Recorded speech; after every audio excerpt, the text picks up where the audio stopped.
मीका भविष्यवक्ता की पुस्तक अध्याय 4। मीका भविष्यवक्ता की पुस्तक अध्याय 4। अंत के दिनों में ऐसा होगा कि यहोवा के भवन का पर्वत सब पहाड़ों पर दृढ़ किया जाएगा और सब पहाड़ियों से अधिक ऊंचा किया जाएगा, और हरेक जाति के लोग धारा की नाई उसकी ओर चलेंगे, और बहुत जातियों के लोग जाएंगे और आपस में कहेंगे कि आओ, हम यहोवा के पर्वत पर चढ़कर याकूब के परमेश्वर के भवन में जाए।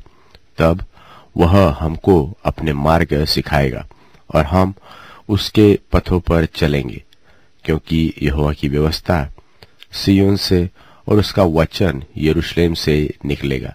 वह बहुत देशों के लोगों का न्याय करेगा और दूर दूर तक की सामर्थी जातियों के झगड़ों को मिटाएगा। सो वे अपनी तलवारें पीट कर हल के फाल और अपने भालों को हंसिया बनाएंगे। तब एक जाति दूसरे के विरुद्ध तलवार न चलाएगी और लोग आगे को युद्ध विद्या न सीखेंगे, वरन वे अपनी अपनी दाखलता और अंजीर के वृक्ष तले बैठा करेंगे और कोई उनको न डराएगा। सेनाओं के यहोवा ने यही वचन दिया है।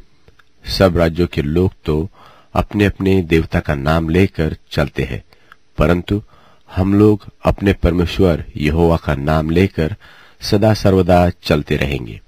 यहोवा की यह वाणी है कि उस समय मैं प्रजा के लंगड़ों और बरबस निकाले हुओं को और जिनको मैंने दुख दिया है उन सबको इकट्ठे करूंगा, और मैं लंगड़ों को बचा रखूंगा और दूर किए हुओं को एक सामर्थी जाति कर दूंगा, और यहोवा उन पर सिय्योन पर्वत के ऊपर से सदा राज्य करता रहेगा।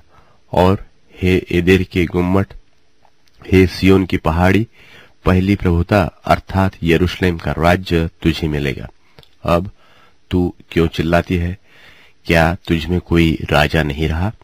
क्या तेरा युक्ति करने वाला नाश हो गया, जिससे जच्चा स्त्री की नाई तुझे पीड़ा उठती है?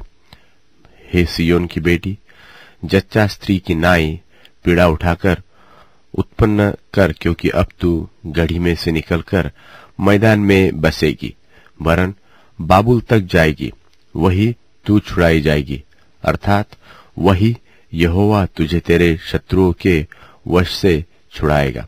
और अब बहुत सी जातियां तेरे विरुद्ध इकट्ठा होकर तेरे विषय में कहेगी कि सिय्योन अपवित्र की जाए और हम अपनी आंखों से उसको निहारें, परंतु वे यहोवा की कल्पनाएं नहीं जानते, न उसकी युक्ति समझते हैं कि वह उन्हें ऐसा बटोर लेगा जैसे खलिहान में पूले बटोरे जाते हैं।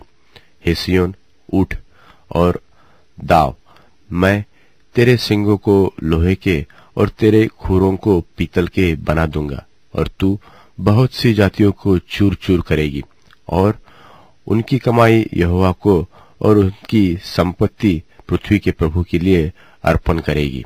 पृथ्वी के